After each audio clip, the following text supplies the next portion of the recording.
Hi, I'm Christine. Welcome back to my channel. In today's video, I'm here with my Kindle Unlimited Readathon vlog. So I'm always reading on Kindle Unlimited, so when I saw the announcement for this readathon, I was like, yes, please, I need to do it. I have so many Kindle Unlimited books checked out that I need to get to. And like, I'm always down for a readathon. Like, they are just so much fun and such a fun way to get some reading in, maybe fit in some books that you've been wanting to get to but have been putting off. Like, it always makes me pick up reads that I've been wanting to get to anyways. So the readathon is being put on by 6 hosts, which are Tiffany from Tiff Talks Pages or Neverland Pixie on Instagram. We have Jess from Honest Fiction, Melissa from Book Bar, Crystal from Crystal's Bookish Life, Cheyenne from That Tall Book Girl, and Sam from Sam Reads a Little. So this readathon is happening January 26th through the 29th, so it's just a fun, quick weekend readathon. I have 6 books on my TBR that I want to get to. So first up is An Optimist's Guide to Heartbreak by Jennifer Hartman. I actually have a physical copy of this book because I'm just obsessed with the yellow and pink. So this is the first book in her new duet, and I'm so excited to get to it. The second book in the duet just released this week, and so I was definitely waiting to get to this one until the second one was out because I know this leaves off on a cliffhanger. So this one will meet the cliffhanger prompt for the readathon. I also have a novella on here, so I have The Orc from the Office by Kate Pryor. This one is a new to me author. This one would also meet the prompt of under 250 pages because it is a novella. This is a monster workplace office romance. Like, I've heard fun things about this one, and this is one that I've actually put off since last year as well, so that meets that prompt too. And I have Rise from Claire Kent. This is the 4th book in her Hold series, which I've been obsessed with. These are space, sci-fi, futuristic romances. They've all taken place on different planets, but I believe this one actually takes place on futuristic Earth, and so I'm very excited to get to it. I know the hero in this one is a character that we met in the 3rd book, Fall, which was my favorite book in the series, and so I'm excited to see his story. And Claire Kent's books, like this whole series, they're all under 200 pages, and so I definitely can fit that one in this weekend. And I also have already started, actually, King of the Court by R.S. Gray. I started the night before the readathon just because I was so excited to get into it. This one will meet the prompt for a friend recommendation because I know quite a few friends who have loved this. So I know Jess from Peace Love Books and Sam from Sam Reads Little. They both loved this book, and so I'm so excited to get to it. I have read about a dozen R.S. Gray books in the past. They're usually like rom-coms and lighthearted, just kind of like the fun times. This one, I know that both Sam and Jess said that this one is more emotional, and so I'm excited to check that one out. Basically, I know it is a sports romance. The hero is a basketball player, and that's really all I know, and so we'll see how that one goes. I also have I've Walked Where You've Been by Marina Vivancos. Also a friend recommendation because I got this one from Samantha from Books with Samantha. I know she loved this author last year and binged like all of her books, and so I'm excited to get to that one. I know this one is a novella, romance. The cover says a soulmate story. Like, yes, please. And then the last one I have on my TBR is Get Thee Off My Lawn by Daria Vernon. This is a historical romance novella. Sounds like a super fun time. It says a Regency rom-com with a swan problem. Like, yes. I've read a couple from this author before. She's a friend on Instagram, and so I'm so excited to check this new one out. I've heard is a lot of fun. So those are the 6 books that I plan to get to for the readathon. We'll see if I fit anything else in there. If I see other people gushing about books, I will totally like leave my TBR behind and pick up those books because that's just how I am. I'm excited for this readathon, and I will check in later. All right, so it's a little bit later and I am checking in. So I ended up switching over to an audiobook because I was playing some video games. I always play like on my Nintendo Switch at night. And so I always pop in audiobooks to listen while I play. And so I knew I had the audiobook for Rise from Claire Kent, and I really enjoyed this one. This one was really short. It was like a 5.5 hour audiobook. So it is kind of like under the 200 page mark. So kind of like novella-ish, the whole series is. The whole series for this is under 200 pages. This one is the 4th book in her Hold series, which are all like futuristic space sci-fi romances. This one is the first one that actually took place on Earth. The other ones have taken place on other planets within the galaxy. So basically the series is futuristic. They are all humans, but they have traveled to different planets. Like, it's been 1,000 years into the future, and people have been traveling in space and kind of finding new planets and things like that and inhabiting them there. So the first book in the series was a prison planet. The second book in the series was a royal type planet. And then the third one was like a caveman, stone age, prehistoric type of planet, which I love that one. That's my favorite in the series. And then this 4th book, we are on Earth.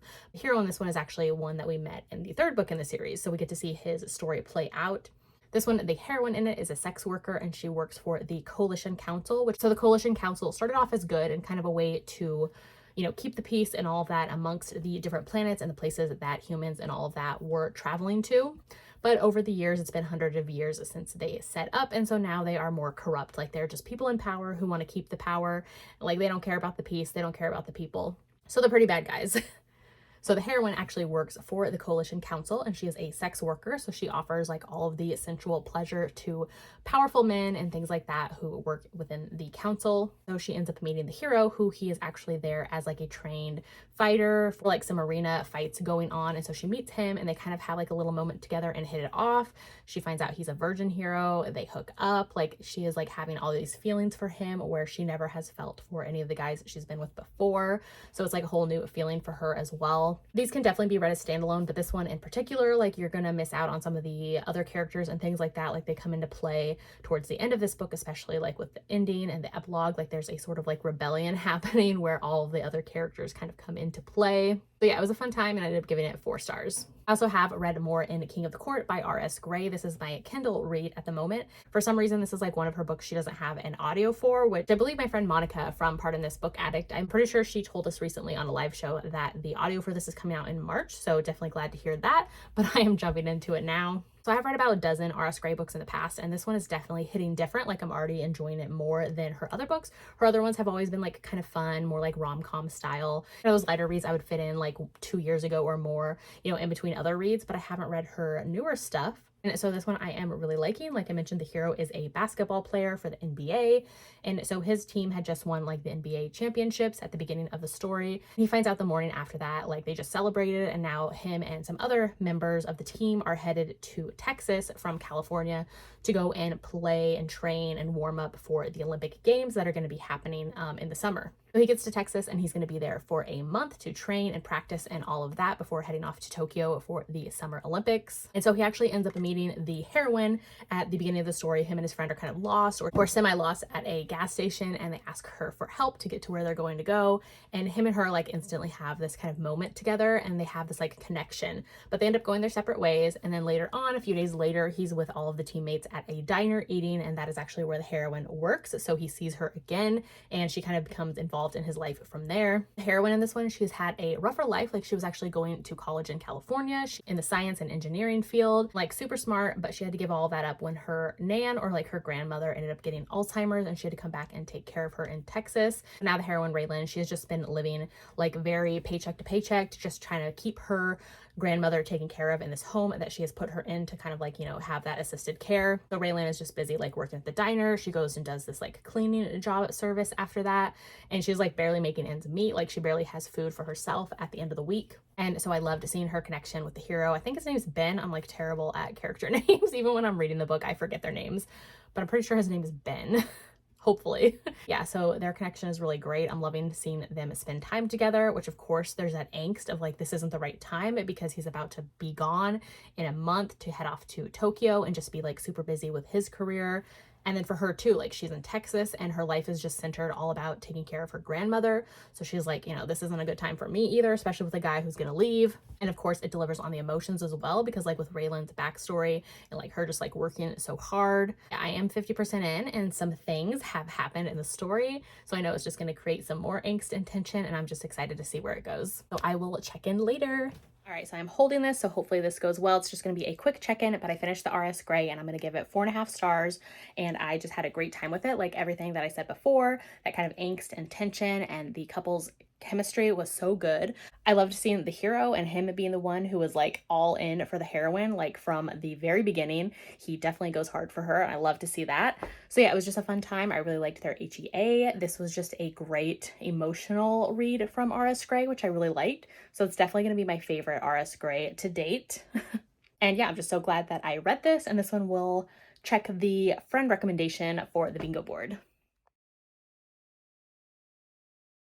All right, so I'm here to check in super quickly. So I ended up diverting from my TBR a little bit.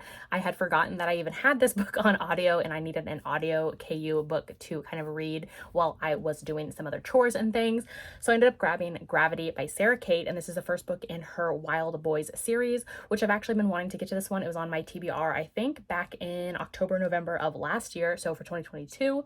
So this does meet the prompt for a book that I didn't get to and was putting off from last year. And this book I had actually wanted to get to because I love Sarah Kate. I have read, I think, like over half of her backlist at this point, and I really enjoy her books.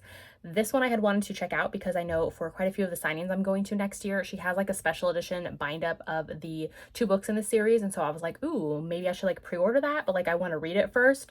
So like, let me find out if I like it before I buy it. So I'm definitely glad I did that because I read this and absolutely hated it. I gave it 2 stars. It was just not it for me. Which, don't get me wrong, I love Sarah Kate, like her Salacious Players Club and some of her other like standalone and little like novellas and stuff. Love those so much. The Salacious Players Club books in particular, like 2 of those were on my favorites list of last year. Like I love her books. But this one just didn't do it for me. It is basically a setup of the heroine getting with 2 guys, and they are a father-son duo. And that's not even what turned me off from this book. Like, I've read plenty of those types of books in the past. Like, I've enjoyed books like that. So that's definitely not what I wasn't enjoying. I just had a hard time with the characters and their chemistry. Like, I felt nothing from them. I felt none of the attraction or anything like that. The writing was kind of subpar. I think this is one of her earlier books. And like, even the steamy scenes were kind of blah for me. Like, I just didn't care. I wasn't rooting for any of these characters. But basically in this one, we meet the heroine. I think her name's Zara. She's working as a dancer at a strip club, and the 2 men end up showing up at her strip club, which we find out that she has a history with this family. So Alistair and Nash, I think is the son's name. Wild is her last name. And so we find out that she has a history with them, sort of. Like, her twin sister Emma dated the son of Alistair, brother of Nash, in the past, and they actually, those 2 people, her twin sister and his brother slash son of the father guy, like, they died in a plane crash 2 years ago, and so she has known their family, and they're kind of all going through this grief and loss from all of that.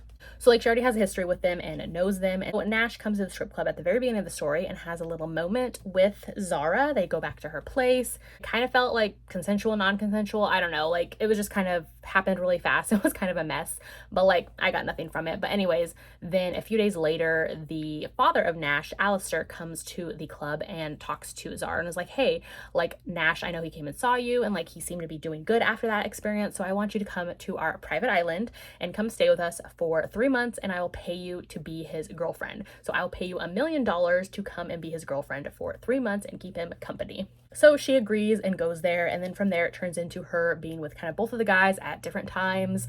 Like, everybody's aware of who's involved. There is a scene or moment kind of with all 3 of them, which, I don't know, it was just like very messy, very over the top. Like I said, just didn't care for the characters. It was just a hot mess. Like, I was just trying to get through it at that point. Like, I could tell early on to this read that it wasn't going to be for me, which I honestly just wanted to get through it. Like, I paid for the audio, so, and I don't like to DNF books. Yeah, I did give it 2 stars, which, I mean, I'm kind of glad I did read it because now I know I don't need to worry about that special edition. Pre-ordering that, like, not going to do it, and I don't need to continue on in the series. So it is what it is.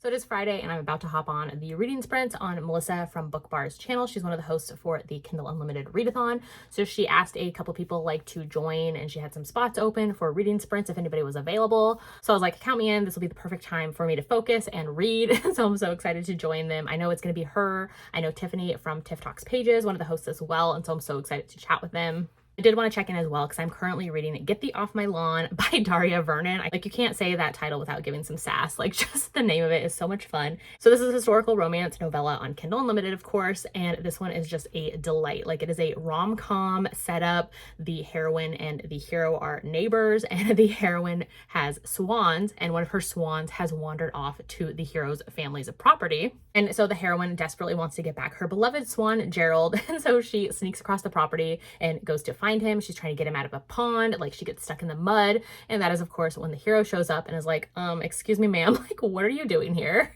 And like, why are you trying to steal our swan?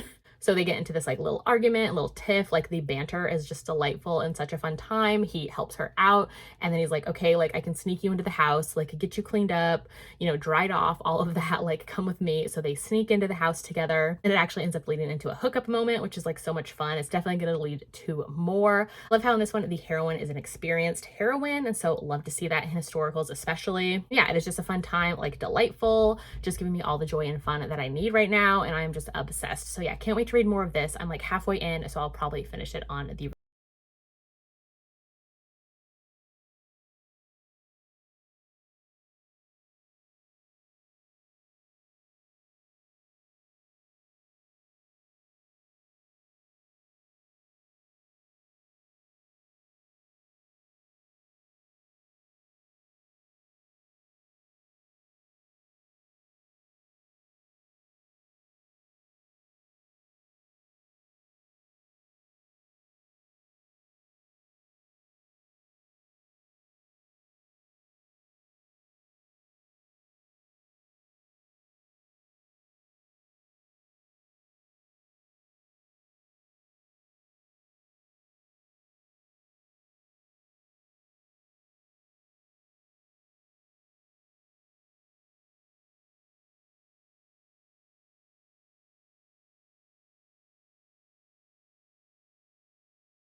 So the heroine just revealed a secret about herself, or like was revealed about her when the hero went to go find her later on and wanted to like see her again. So he just found something out about her. Okay, back to reading.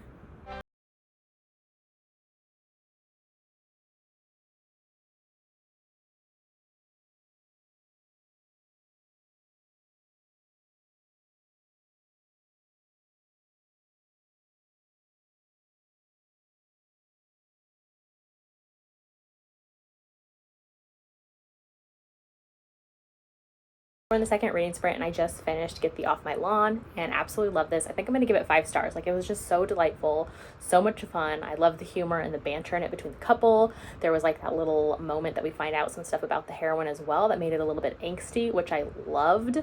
Yeah, it was just a super cute novella. Loved how the swans played a part in the story as well.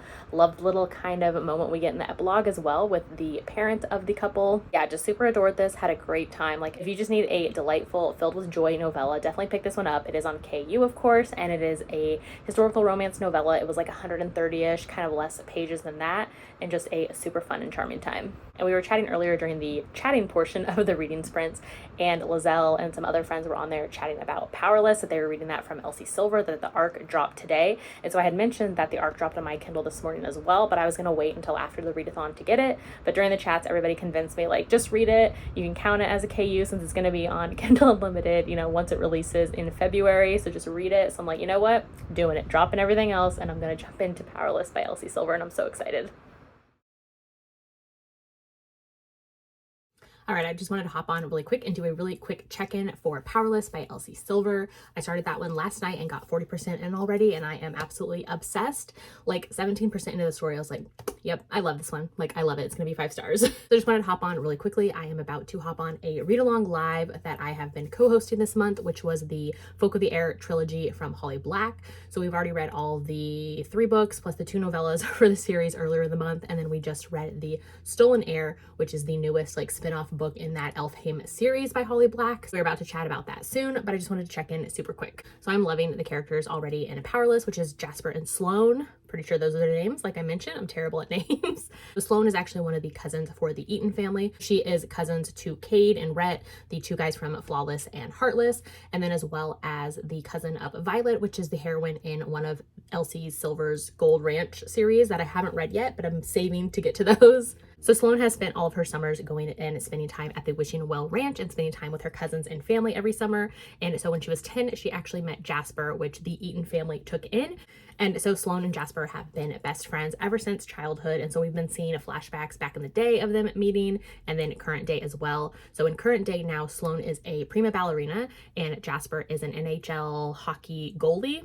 And they are still best friends. And the story starts off with Sloane actually engaged and about to be married to this guy who is like a real piece of work. Jasper can't stand him. And like we find out that Sloane is only marrying this guy to kind of appease her father. Like her family is wealthy and her father kind of wants to further his own like financial investments and things like that for his career. And so he just wants Sloane to marry this guy to like help out him. On top of that, the dude is just like a total piece of work. Sloane finds out some things, and so she ends up having kind of an out to get out, like literally on her wedding day. So she ends up fleeing the wedding with the help of Jasper and the whole Eaton crew. Willa does something like absolutely hilarious that gets them out of the wedding. Just so much fun. I'm loving seeing Cade and Willa and Rhett and Summer and like the whole Eaton crew. So now is a lot of time of Jasper and Sloane spending time together. And like I mentioned, I'm just obsessed with them, like these best friends who are both mutually pining for one another. It's so good. Like Elsie Silver's writing is just so good. I can't wait to read more. So there is something going on with the family as well, a little bit of like sadness and some things up in the air. So Jasper was actually just told to take a 2 weeks leave of absence from his job. So like being the hockey goalie, like he was put on leave from that. So it's a lot of time of him and Sloane spending time together instead. And I'm just obsessed. They just went on this road trip to take her cousin Violet some like stuff from the farm, and they ended up staying at this hotel together, and like they were both like extremely mutual pining, and like it's just so good. I can't wait to read more. Okay, but I have to go to that live, which starts like in a couple minutes, so I'll check in later.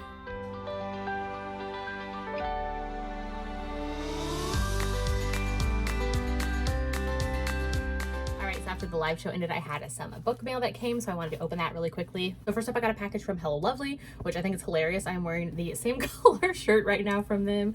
So this is a hoodie and one of their new prints. I love the like whimsical design of these ladies, and then it says, "Let's go read." So cute.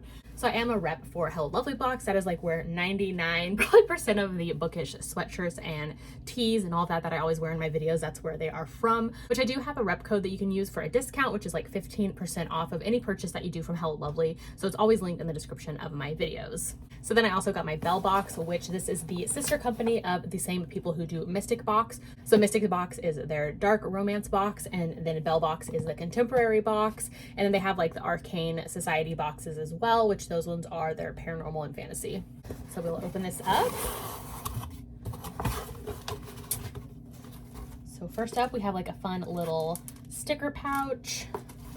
This adorable little like notes. Love that. It says romance reader down there. So there is that. Let me try to focus on there. There we go. So there's that fun little notepads. Let me open these stickers. I'm obsessed with the bookish stickers. Let's see here. A little football helmet, which is cute. This little tab that says The Office Romance. And then Trust Your Shelf. Love that. And the books came in this nice bubble wrap, which I've already been spoiled for the books online, which I don't mind seeing spoilers for book boxes. Like we already knew this was going to be from Jewel E. Ann. So let me open this. Comes in this little tote bag, which these are really great for when you're sending books out to people too, or if you're like going on a trip. And then they come in here and they're both sealed and wrapped. So let's see. They're really pretty. It is The Lost Fisherman and The Naked Fisherman, which is part of her duet that I don't know the name for. So yeah, these are really pretty. I love the forget-me-nots on here, which is actually Alaska's state flower. So this is this one. Love it. I love the shiny foil that they've been doing lately. And then it has sprayed edges, the purple that shows the cute little flowers, and in the back as well. And then the Naked Fisherman, and this one has that shiny foil as well. The forget-me-nots, the sprayed edges, and in the back as well. So yeah, these are really pretty. I have only read a couple Julianne books. One book I really did not like, and then the other one I really loved. So she's kind of a hit and miss author for me so far. I'm kind of curious about this series, kind of not. I've kind of heard some mixed reviews from friends, so we will see. But yeah, these are really pretty. I love their book box editions, which I know one or both of these will be signed as well. And so yeah, that was my quick book mail haul.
All right, hi and welcome to Sunday. So I am out and about running some errands today. As I showed in the previous clip, I went to like a thrift store, I went to like Value Village and grabbed some books and checked those out. I haven't been here in a while. So I did grab 2 books, one of which is Julie Garwood's The Bride, which I have read this one and it's one of my favorite Julie Garwood's. It has the gold around the font and then it is raised or like embossed as well. So I didn't have this first edition of this cover. So I definitely had to grab it. That's just the type of book collector I am. Then I also grabbed this Teresa Medeiros, The Bride and the Beast. I love Teresa Medeiros books and definitely loved this like gold and kind of like simplistic design on this one with the castle and the flowers. It was definitely a bride themed haul for me with The Bride and the Beast. We like what we like. So I don't know about anybody else, but it is like so satisfying taking off used book stickers. I do that as soon as I grab them in my car. Like I'm always taking the stickers off. That way when I get home, they're already like stickerless and then I can clean them. I always like clean my used books just because, you don't know.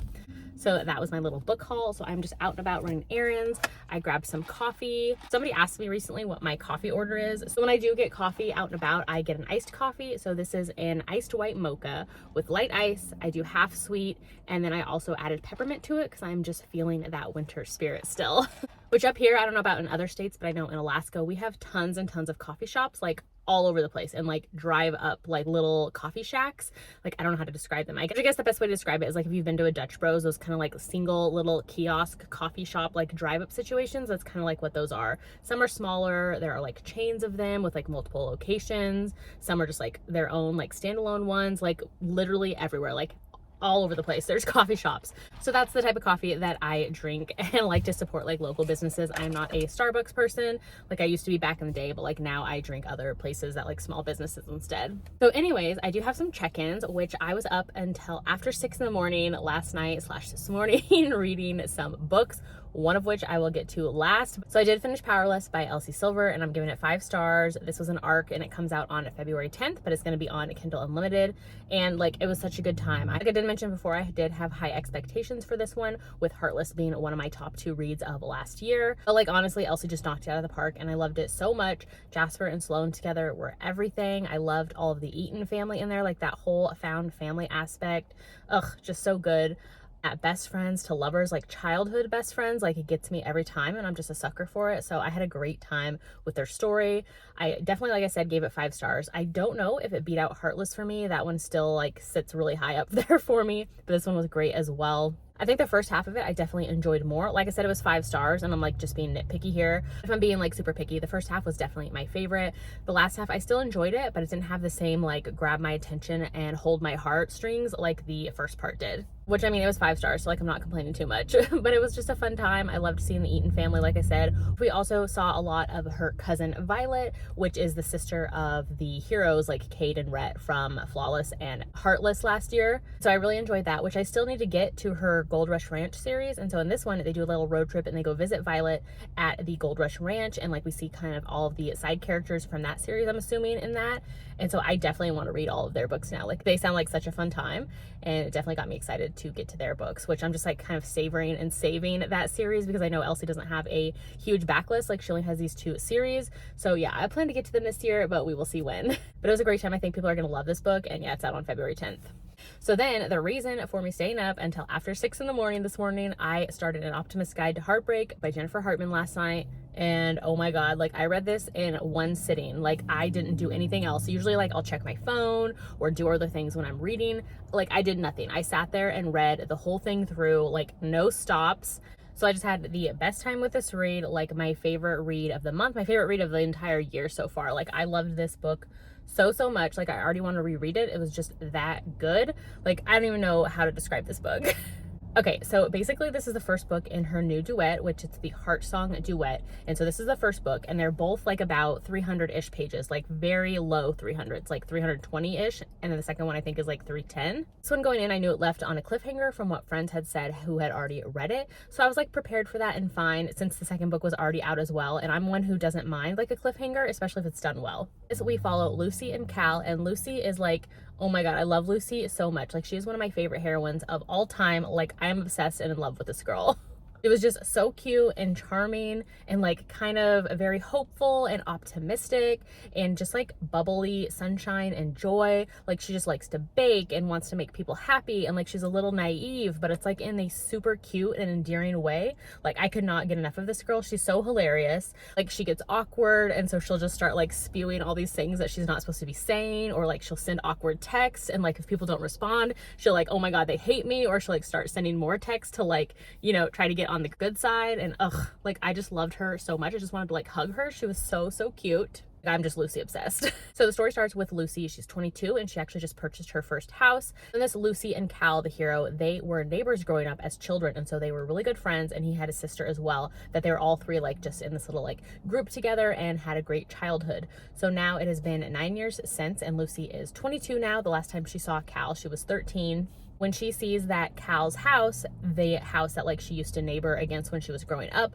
like became available for sale, she takes that as like an opportunity. She's like, ooh, I want to buy that. Like that was a place I have so many like fond memories of. Like I want to buy this house. So she ends up buying the house because after this like huge tragedy that happened in their lives and kind of tore them all apart, Cal and his family ended up moving away, and Lucy moved away as well. So like they haven't seen one another. She wasn't like living next door to that house anymore, like nothing like that.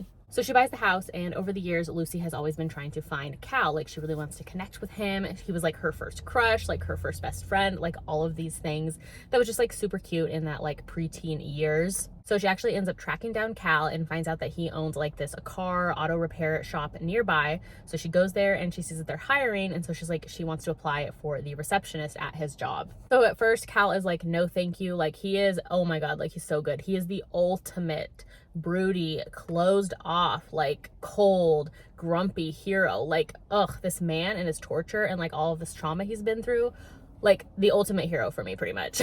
Like if you love a torture, closed off, grumpy, kind of broody hero, definitely read this book. But yeah, so they meet, and at first Cal's like, no thank you, and Lucy's like, you know, oh my god, I want him to like me, like I want to be in his life again. This boy needs joy, like I need to hug him, like I need to bake all these like baked goods for him. Like she's just adorable. So anyways, he eventually ends up hiring her, and then it becomes them like working together and kind of getting back into one another's lives. Lucy very much like wants to be his friend again, and so she slowly wants to bring him out of his shell. Like she's just like, I want to make him smile, I want to make him happy. And so it becomes their story, and the tension and the angst in this book, oh my god, I don't know how Jennifer Hartman does it. Like so good. This is probably my favorite book that I've read of hers, and like I've read multiple 5-star reads from her, but like this one, top tier. Like I loved it so much.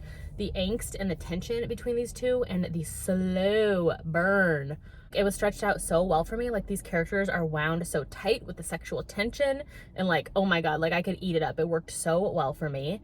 It was definitely satisfying enough. Like I mentioned, it does leave off on a cliffhanger with something like pretty huge happening, but like I'm definitely gonna read the second book. But also like I felt like I was satisfied with this book, even though it wasn't like their HEA at the end of the story. Like we obviously know their end game and they were getting together, you know? But man, oh man, like I loved this book so much. Like I said, I already want to reread it. Like I'm that much obsessed. But yeah, like I mentioned, I stayed up till 6 in the morning reading this book. I am absolutely obsessed. Like I want to reread it ASAP. Like I might read the second book and then jump back around and go back around again for another reread. Like like I'm so obsessed. I just love them so much, and I can't wait to find out more. This first book was from Lucy's POV, and then at the very end we get a chapter from Cal's POV, and so I'm pretty sure it's going to be the opposite in the next book. I'm pretty sure we're going to follow Cal in his POV, and then like maybe we'll get a Lucy POV or something towards the end.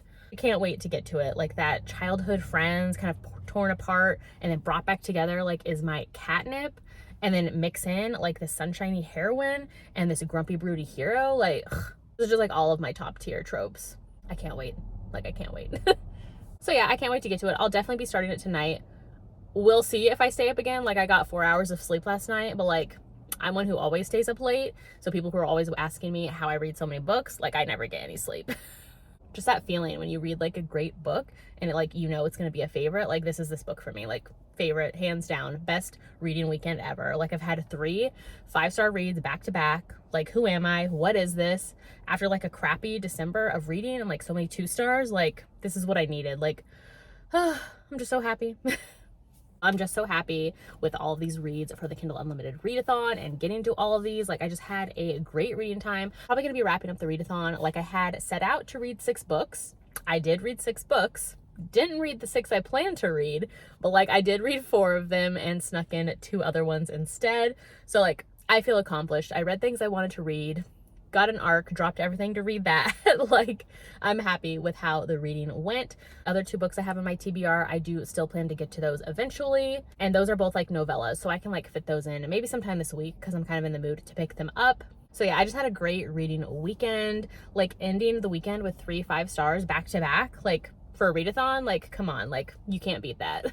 So I'm super thankful to the host for putting together this readathon. I had the best time. Hopefully you enjoyed this vlog. Let me know in the comments if you had joined the Kindle Unlimited Readathon as well, and maybe what you read. If you have read any of the books that I've read, I'd love to know. If you want to gush about the Jennifer Hartman with me, like let's do it. And if you haven't done so yet, make sure to like and subscribe so you don't miss out on any of my future videos, and I'll see you in my next one.